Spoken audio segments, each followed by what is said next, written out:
کچھ زنانہ ٹائپ لوگ ہوتے ہیں نا، خواتین کے پاس جا کے بیٹھ جاتے ہیں. اس طرح کچھ خواتین ہوتی ہیں جو روزانہ 2 گھنٹے کے لیے گھر سے نکلتی ہیں، کبھی اس خاتون کے پاس بیٹھیں، کبھی اس خاتون کے پاس بیٹھیں، اور لگائی بجھائی کا عمل کیا اور واپس کئی گھر اجاڑ کے آ گئیں. بیوی سے کہا کہ تیرا شوہر تو تیرے ساتھ بہت زیادتیاں کرتا ہے، اس کے اندر تو یہ خرابی ہے، اس کے اندر تو یہ خرابی ہے، اس کے اندر تو یہ خرابی ہے.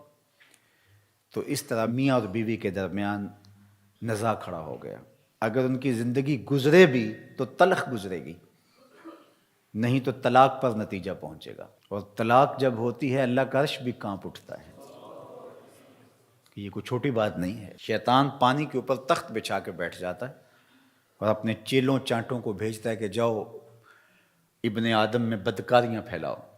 کوئی کہتا ہے میں چوری کروا کے آیا ہوں، کہتا واہ واہ بڑا اچھا کام کیا تم نے. کوئی کہتا ہے میں ڈاکہ زنی کی ترغیب دی فلاں شخص کو اور اس نے ڈاکہ کیا، وہ رہزنی کے کام پہ لگ گیا، کہتا تم نے بہت اچھا کام کیا.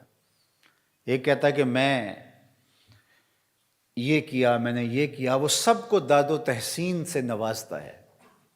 لیکن ایک شخص آتا ہے کہتا ہے کہ میں میاں بیوی کے درمیان اختلاف کھڑے کیے اور آج طلاق واقع ہو گئی. تو شیطان اٹھ کے کھڑا ہو جاتا ہے اور باہوں میں سمیٹ لیتا ہے، کہتا ہے کام تو نے کیا ہے. تو میرے اور آپ کے آقا و مولا حضور ختمی المرتبت صلی اللہ علیہ وآلہ وسلم نے ارشاد فرمایا لیس منا من خبب امرأۃ علی زوجہا ولیس منا من خبب عبدا علی سیدہ. جس نے بیوی کو شوہر کے خلاف ابھارا یا غلام کو آقا کے خلاف کیا، فرمایا ہمارے ساتھ اس کا کوئی تعلق نہیں ہے.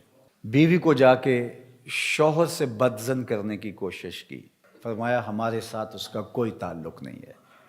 میرا دین چغل خوری کا دین نہیں ہے، میرا دین محبت پھیلانے کا دین ہے.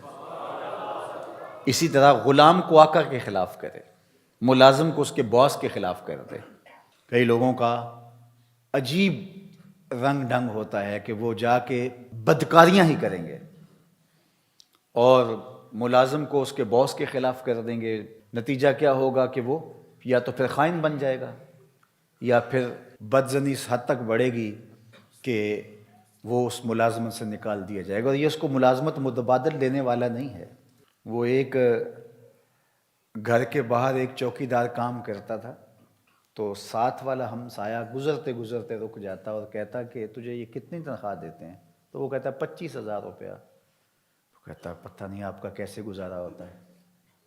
بس یہ کہہ کے چلا گیا.